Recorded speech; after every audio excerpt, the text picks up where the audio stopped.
بسم اللہ الرحمن الرحیم. ایک نئے پروگرام کے ساتھ آپ کی خدمت میں حاضر ہیں. گیلانی صاحب, آئی ایم ایف کا ایگریمنٹ تو ہو گیا, اس کے اوپر ہم اپنی جو آئندہ آنے والی ڈیولپمنٹس ہیں اس پہ بات چیت جاری رکھیں گے. دو چیزیں میں آپ کے سامنے شیئر کرنا چاہتا ہوں, اس کے بعد ہم آج شوگر کے بارے میں ہم نے ڈیٹیل میں پروگرام کرنا ہے. ایک تو یہ ہے کہ آئی ایم ایف کی دو ٹیمیں اسلام آباد مزید آنے والی ہیں. ایک ٹیم عید کے بعد آئے گی جو ایف بی آر کے ساتھ ڈسکشن شروع کرے گی. بیسیکلی کہا جا رہا ہے کہ 4 تاریخ کو آئے گی, لیکن 4 سے نہیں آئیں گے وہ, چونکہ 4 تاریخ کو میرے خیال میں جمعہ ہے. یہ نیکسٹ ویک جو ہے نا 8 سے انہوں نے آنا ہے, اگلے سال کے بجٹ کی پروپوزلز کے اوپر بات چیت کرنی ہے. اچھا, یہ بڑا امپورٹنٹ جو ہے. وہ ٹیکنیکل ٹیم میں زیادہ تر کون لوگ ہوتے ہیں؟ جو آئی ایم ایف کے کنسلٹنٹس ہیں وہ آئیں گے اور وہ بتائیں گے کہ اگلے مالی سال کے دوران آپ کا ٹارگٹ کتنا ہوگا اور کون کون سے میئرز ایف بی آر کے ساتھ مل کر جو ہے وہ کریں گے. وہ اپنی ایک رپورٹ تیار کریں گے. اس رپورٹ کی روشنی میں ایک بڑا مشن آئے گا مئی میں. اچھا جی, جو بجٹ کی چیزوں کو فائنل کرے گا. تو یہ میں مکمل طور پہ آئی ایم ایف نے ٹیک اوور کر لیا. اگر مجھے سخت الفاظ نہ ہوں تو مجھے یہ کہنے کی اجازت دیں کہ جو آئی ایم ایف کے مشن چیف ہیں نیتھن پاؤٹر, وہ for all practical purposes Pakistan کے فائنانس منسٹر ہیں. اچھا, فائنانس منسٹر تو ہیں نا, آپ کہیں چیف فائنانس منسٹر یعنی آپ کوئی بھی بات کریں گے تو ان سے پوچھ کے ان سے اپروول لے کے آپ کو کرنا پڑے گا. فائنانس وائس رائے, یہ زیادہ پراپر ورڈ آپ نے استعمال کیا ہے. جو دوسری چیز میں آپ کے سامنے رکھنا چاہتا ہوں سر, وہ ہے کہ حکومت نے ایک چیز پہ کام کر رہی ہے, اور وہ اس کو کیا کہہ رہے ہیں کہ draft on sugar for import of raw sugar to re export.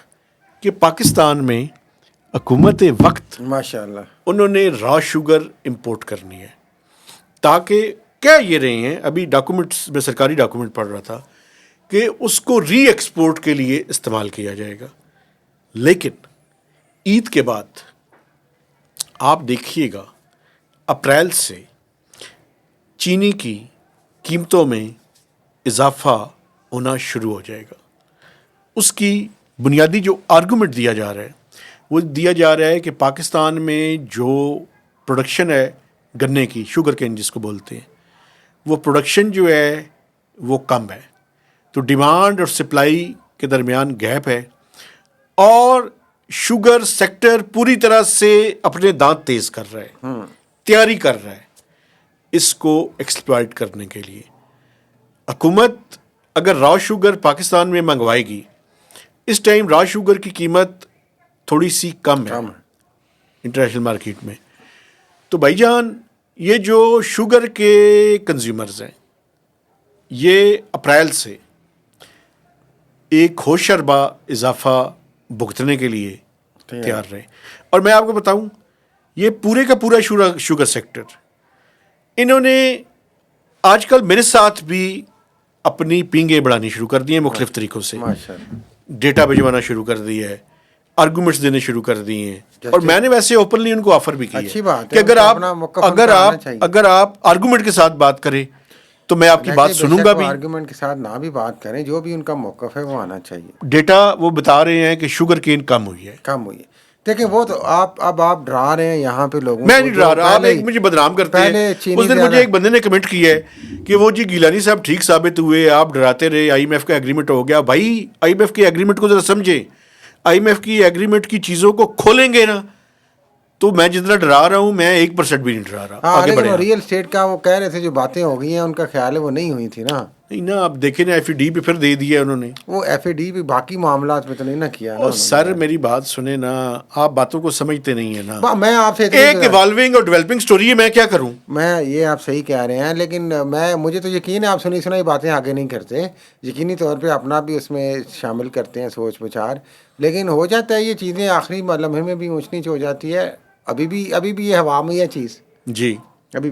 لیکن یہ جو آپ فرما رہے ہیں چینی کے حوالے سے کہ لوگ ٹھیک ہے لوگوں کو آپ ڈرائیں اور لوگوں کو کم بھی کھانی چاہیے, ہم تو ذاتی طور پہ یہ سجیشن دیتے ہیں یار چینی کم کھائیں, لیکن یہ جو آپ کہہ رہے ہیں جی را شوگر مٹیریل آ جائے گا اور پھر ری ایکسپورٹ ہو جائے گی, یہ آپ عوام کی بات نہیں کر رہے, یہ آپ وہ تگڑے اربوں پتی سیاستدانوں کی بات کر رہے ہیں جن کی شوگر ملیں ہیں, شوگر ملز مالکان کی بات کر جو رہے ہیں. حکمران ہیں وہ صدر ہاؤس میں بھی ہیں اور وزیر اعظم ہاؤس میں بھی ہیں اور شاید وہ بڑے گھر میں بھی ہوں کچھ اور ان کے رشتہ دار بھی ہوں. کیوں دیکھیں آپ منگوا رہے ہیں, ابھی ہم نے ڈاکٹر اقبال کا بھی ایک انٹرویو کیا, وہ آئے گا, جو انہوں نے بات کی کہ ویلیو ایڈیشن یہ وہ چیز ہے جو ویلیو ایڈیشن کے بغیر آپ مزے لیں گے. آپ نے را مٹیریل منگوایا, چینی یہاں پہ بنائی اور ڈالوں میں پھر باہر بھیج دی, نہ اس سے عوام کو کوئی لینا نہ دینا, یہ سب کچھ آپ نے اور عوام جو جس سے لینا دینا ہے اس کی آپ تیاری کر رہے ہیں 200 اور 220 تک. ہاں جی, اس کو وہ استعمال کریں عوام کے نام کو, جی گنا کم ہوا ہے بڑا مسئلہ ہو جائے گا. بالکل, اصل میں آپ اپنے اربوں پر بنا رہے ہیں یار, سیدھی سی بات یہ ہے, اپنے کاروبار کے مفاد کے لیے یہ سارا ڈرافٹ پاس کیا جا رہا ہے. یہ کہیں تو یہ عوام کو بھی یہ سوچنا چاہیے کہ عوام کو نہیں, اس حکومت کو اور ای سی سی میں بیٹھے ہوئے لوگوں کو یہ سوچنا چاہیے. وہ کیوں سوچیں یار, ان کا تو کاروبار ہے یہ. نہیں, پاکستان کے لوگ پھر اٹھ کھڑے ہوں. میں کیا کہوں اس کے علاوہ, سوچنا چاہیے کہ یہ حکمران طبقہ کس طرح ہے ان کے اوپر جو مسلط ہے. یہ دیکھیں نا کہ جناب اپنے لیے دیکھیں لا بن رہے ہیں, را مٹیریل چونکہ سستا ہو گیا ہے ناظرین, تو میں جلدی جلدی اپنا ذخیرہ کر لوں اور چینی بنا کے یہاں پہ اور باہر اس کو را مٹیریل کو جو را شوگر ہے اس کو ری ایکسپورٹ کروں, اور جو یہاں پہ ہے اس کو ایکسپلائٹ ان کو خوب رگڑا لگاؤں. کسمان کھان ہو یار, جتنی مہنگی لاندے نے اسی کی حل میرے پاس وہی ہے, بائیکاٹ کریں لوگ. نہیں, یہ جو اربوں خربوں روپیہ انہوں نے باہر کے لوگ دنیا میں تو ہم دیکھتے ہیں ناظرین کی, چلیں سوشل ویلفیئر بھی وہ کرتے ہیں, وہ ایک سسٹم بناتے ہیں ملکوں میں. یہاں پہ جو ہمارے ذخیرہ اندوز اور یہ جو پولیٹیکل ایلیٹ ہے یا یہ ساری انڈسٹریل ایلیٹ ہے, اس نے اربوں خربوں روپے کیا کرنے ہیں یار, کیا اپنے پاس رکھ کے یار کچھ عوام کے لیے بھی کچھ کر لیں. اور پھر آپ حکومت میں بھی ہوتے ہیں, نعرے بھی لگاتے ہیں آپ یار, اور حکومت میں ہوتے ہیں تو آپ کی اکاؤنٹیبلٹی بھی کوئی نہیں کر سکتا. ابھی دیکھیں نا, تو پیکا ایکٹ بھی آ گیا یار, آپ کہیں گے اصل میں آپ حکومت کو بدنام کر رہے ہیں, پھاڑ لو چک لو. ویسے وہی مراد کو پکڑا انہوں نے, آج چھوڑ دیا, اور ان کی جو بھی وہ ان کی دیکھیں وہ ایک ملٹری اسٹیبلشمنٹ کے حوالے سے, اور ان کی ایک خاص قسم کا ایک ظاہر نظریہ تھا, کرٹیکل تھے. اور جو زیادہ مجھے لگ رہا ہے موجب بھی ان کا وہ جو احمد نورانی کی جو ان کے ایف آئی آر میں درج تھا, احمد نورانی کی فیکٹ فوکس کی سٹوری, جس میں انہوں نے چیف صاحب کی بیٹیوں کے متعلق لکھا کہ آفیشیل پاسپورٹس ہیں, ڈپلومیٹک ہیں, اور اس ادھر سے آئی ایس پی آر کو میں سمجھ رہا تھا کہ بڑا تگڑا جواب آئے گا, لیکن یہ اس طرح کا جواب ابھی تک آیا. لیکن میں آپ کو ایک بات شیئر کرنے پہ بھی آپ بندہ نے اٹھا ایک لیا, نیا ٹاپک شروع کر دیا ہے, مجھے ذرا وہ ان کی ضمانت پہ رہائی ہو گئی ہے, ضمانت پہ رہائی, مجھے بات کرنے دینا. ایشو پتہ ہے کیا ہے, آپ آئسولیشن میں رہتے ہیں یا پاکستان میں رہتے ہیں؟ آئسولیشن کے اندر تو نہیں رہتے نا. پاکستان کی سب سے بڑی ریئلٹی کیا ہے یار, پاکستان کی سب سے بڑی, دیکھیں میری بات سن لینا, پاکستان کی سب سے بڑی ریئلٹی یہ ہے کہ پاکستان کی فوج کے سربراہ اس ملک کے سب سے زیادہ طاقتور ہیں. یہ سچ ہے. ہاں جی, آپ اس سچ کو مانتے ہوئے دیکھیں, آپ نے ایک کام کر دیا. میں احمد نورانی صاحب سے مخاطب ہوں, آپ نے یہ ذہن میں کیوں نہیں رکھا کہ آپ کی فیملی اور آپ کے بھائی جو ہیں وہ پاکستان میں رہتے ہیں, سفر کریے ان کی تاریخ عید کے بعد ڈال دیا. اب مجھے بتائیں نا, آپ مجھے بتائیں. لیکن کیا ڈر کے پھر کوئی کام نہ کریں, مقصد یہ ہے کہ ہمارا موقف ایز اے جرنلسٹ یہ ہے بھائی جان, سینسٹیوٹیز کا خیال رکھیں. میں صرف دو چیزوں کی عرض کر رہا ہوں, آپ احمد نورانی کو اپنے طور پہ صحیح مشورہ دے رہے ہوں گے, میں اس پہ اعتراض نہیں کر رہا, سینسٹیوٹیز کا خیال رکھیں. کر کے واپس شوگر پہ آؤں, کیا وہ خبر شیئر کرنے پہ ایک بندے کو گرفتار کر لینا چاہیے؟ میرا یہ سوال ہے. میرا خیال یہ ہے نمبر ایک, نہیں نمبر دو چیزیں ہیں. میں اس ایشو کو اس ایشو کے ساتھ لنک نہیں کر رہا. میرا ایک اپنا پوائنٹ آف ویو ہے, وہ پوائنٹ آف ویو سن لیں. میں احمد نورانی کی بہت رسپیکٹ کرتا ہوں, وہ بہت اچھا جرنلسٹ ہے, لیکن بھائی جان مسئلہ پتہ ہے کہ مسئلہ یہ ہے کہ کوئی بھی صحافی ہو, چاہے میں ہوں, چاہے آپ ہوں, چاہے کوئی اور ہو, ان اتھینٹک چیز کو ہمیں شیئر نہیں کرنا چاہیے. اگر کوئی چیز اتھینٹک ہے, اور میں آپ کو بتاؤں ویسے میرا نہیں خیال کہ احمد نورانی بغیر کسی اس کے کوئی چیز شیئر کرے گا. آپ نے مجھے پھر روک دیا, میں وہی تو برس کر رہا تھا. دو ہی چیزیں نا, پہلے میرے آپ کا سوال جواب دے دیں نا, کیا صرف شیئر کرنے پہ اور ایف آئی آر میں اس طرح لکھا جائے یہ ہونا چاہیے؟ نمبر غلط ہے. نمبر ٹو, اگر احمد نورانی کی سٹوری ان اتھینٹیکیٹڈ ہے یا اس میں جھول ہے یا غلط ہے, تو کیا پورا آفیشیل رسپانس نہیں آنا چاہیے یار, ڈاکومنٹس کے ساتھ آنا چاہیے کہ یہ اصل چیز ہے یار, یہ بندہ جھوٹ بول رہا ہے. اصل میں آپ کو یہی کہہ رہا ہوں کہ بنیادی طور پہ ان اتھینٹک چیزیں جو ان ویریفائڈ ہو، آپ سنتی رہے نا، آپ کی مرضی کی بات تو نہیں کر سکتا میں، وہ آپ شیئر نہیں کر سکتے. بٹ یہ کیسے آپ کہہ سکتے ہیں اناتھینٹک ہے؟ لیکن یہ کہ اس کے گھر والوں کو اٹھا لینا، اس کو پینلائز کرنا. مجھے یہ بتائیں، اچھا آپ نے اٹھا لی ہے، کوئی اس ملک میں آئین اور قانون ہے؟ آپ کورٹ کے کیوں نہیں اندر پیش کرتے؟ آپ بتاتے کیوں نہیں ہے کہ کس کے پاس ہیں وہ؟ اور مجھے یہ بتائیں، 2 ہفتے لگیں گے آئی جی نے کہا. مجھے یہ بتائیں آپ کہ ایک بندہ ہے، فرض کر لیں احمد نورانی صاحب کی سٹوری ٹھیک نہیں ہے، میں مثال دے رہا ہوں، یا احمد نورانی کی سٹوری ٹھیک ہے، اس کے بھائیوں کا، اس کی والدہ کا، اس کی بہن کا کیا قصور ہے؟ یہ تو اس دن بھی بات ہوئی تھی نا. دیکھیں کنڈیمنیبل ہے، یقینی طور پہ ہے. معروضی حالات اس ملک کے اور ہیں، باہر اور ہیں. آپ واپس آ جائیں. میں تو یہ کہا تھا کہ بھائی ہم نے یہ جو پولیٹیکل ایلیٹ شوگر مافیا، یہ اپنے مفاد کے لیے جو اب را مٹیریل ایکسپورٹ کر رہے ہیں اور پھر آگے جناب بیچ رہے ہیں، امپورٹ کریں گے پھر ایکسپورٹ عوام کریں گے. جاگے اور ہمارے پیکا ایکٹ کو ان چیزوں پہ بھی نہ لگانا شروع کر دیں. میں نے یہ بات کی تھی جس پہ آپ مجھے وہ وحید مراد یاد آ گئی، ان کی ضمانت ہو گئی تھی. نہیں، وہ تو میں نے ذکر کرنا تھا. بڑی حوصلہ مندی سے جناب انہوں نے دیکھیں یہ 2 دن نکالے ہیں، اور ان کے ساتھ جو ساتھی گئے تھے سنا ان کو بھی مارا پیٹا تھا. تو ان کے لیے تو دیکھیں ہم تو یہ آواز ضرور بلند کریں گے اور التجا بھی کریں گے جو بڑے لوگ ہیں یہاں پہ کہ جناب علی رحم کی اپیل میرے آقا. تو کچھ گنجائش کرٹیسزم کو برداشت کرنے کی ہونی چاہیے. اور میرا نہیں خیال کہ کوئی بہت سخت انداز بھی تھا ان کے ٹویٹس میں. بٹ اینی وے وہ اس کے پیچھے کیا کہانی تھی وہ بھی آہستہ آہستہ آ ہی جائے گی.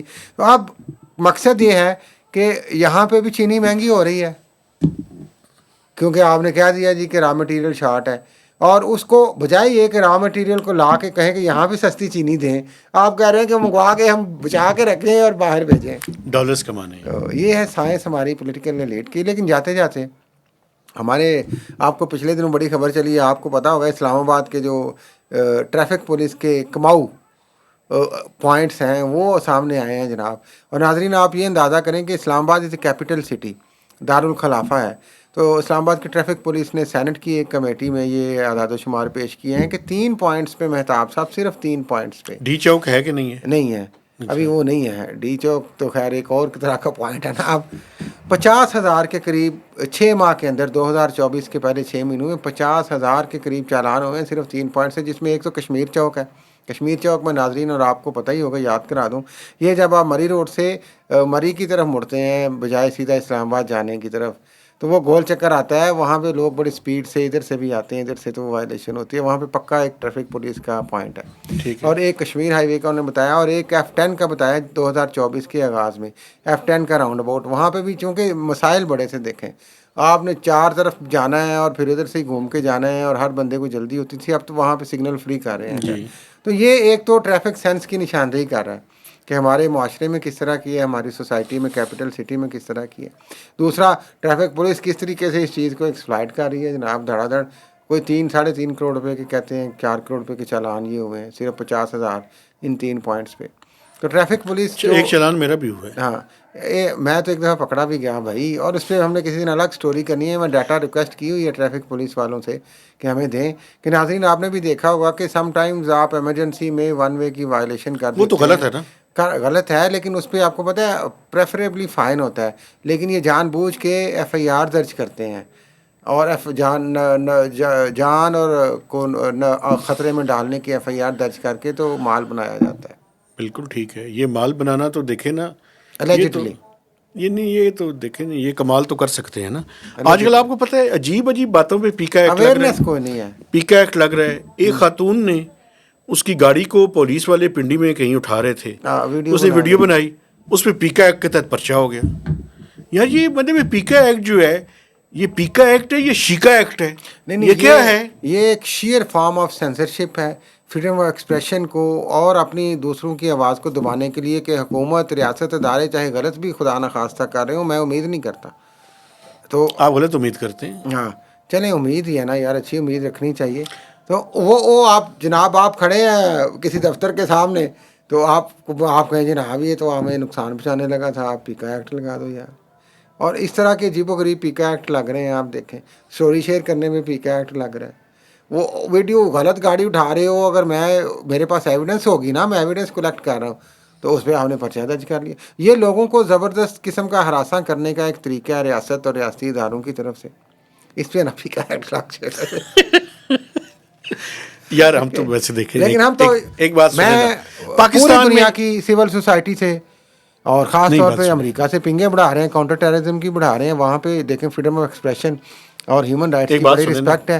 ان سے بھی اپیل کرتا ہوں یار یہاں پہ خدا کے لیے کچھ یہاں بات پہ سنیں. آواز اٹھائیں. نہیں یہ اس طرح پاکستان لوگوں امریکہ کی کو کیوں آواز کو اٹھاتے ہیں؟ یہاں پہ پاکستان کے لوگ خود آواز اٹھائیں. ایک بات پاکستان سنیں، کی آواز اٹھا بیٹھے بیچارے، سن جڑا لینا اٹھائے گا وہی پکڑیا جائے گا یار. بھائی. بات سنیں آپ، ایک یہ بات پاکستان کے سنیں نا، اندر مجھے بات کرنے دینا. سویر قسم کی سینسرشپ ہے فریڈم آف ایکسپریشن کی، نہیں کوئی اور ایسی بات. لوگوں کو ہراساں کیا میں جا ان رہا کی ہے. بات صرف سے اور اتفاق صرف نہیں کرتا، میری بات میں سنیں. کرتا ہوں. میں اچھا اپنی بات سنیں نا، سے یہ ریب 100% شیم کی اتفاق. اپیلیشن بل میں اس کرتے پہ ہیں. احتجاج بھی کرتا ہوں، اچھا سنیں نا، کالی پٹی بھی باندھتا ہوں. اچھا سن لیں.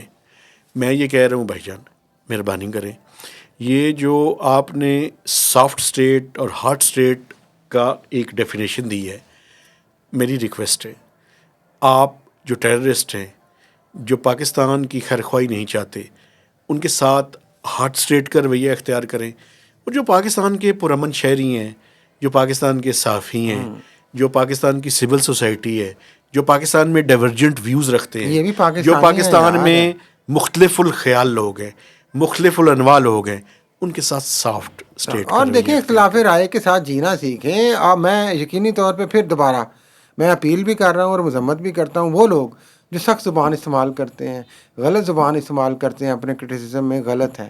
لیکن جو صحیح زبان استعمال کرتے ہیں، اگر آپ ان کے ساتھ بھی ایسا ہی کریں گے یار، تو یہ آپ نفرت کے بیچ خدا را نہ بوئیں. چیف صاحب میں تو جناب سلوٹ کر کے بھی، ہاتھ جوڑ کے بھی اپیل کرتا ہوں ان سے کہ جناب علی رحم کی اپیل میرے آقا، کچھ اپنے دلوں کو نرم فرمائیں اور گنجائش پیدا کریں. سدا تو کسی نے نہیں رہنا یہاں پہ نہ ہم نے رہنا ہے نہ انہوں نے رہنا ہے. تو اچھی یادیں چھوڑ کے جائیں، ہم تو یہ ریکویسٹ کریں گے. میں دیکھنے والوں سے گزارش کرنا چاہتا ہوں کہ ہمارے چینل کو سبسکرائب کیجئے، شیئرنگ کیجئے، اور میکسیمم اس کے اوپر کمنٹس بھی دیجئے، چونکہ IMF پہ بھی بات ہوئی ہے اور شوگر سیکٹر کے بارے میں بھی بات ہوئی ہے. تو اجازت دیجئے، اللہ حافظ.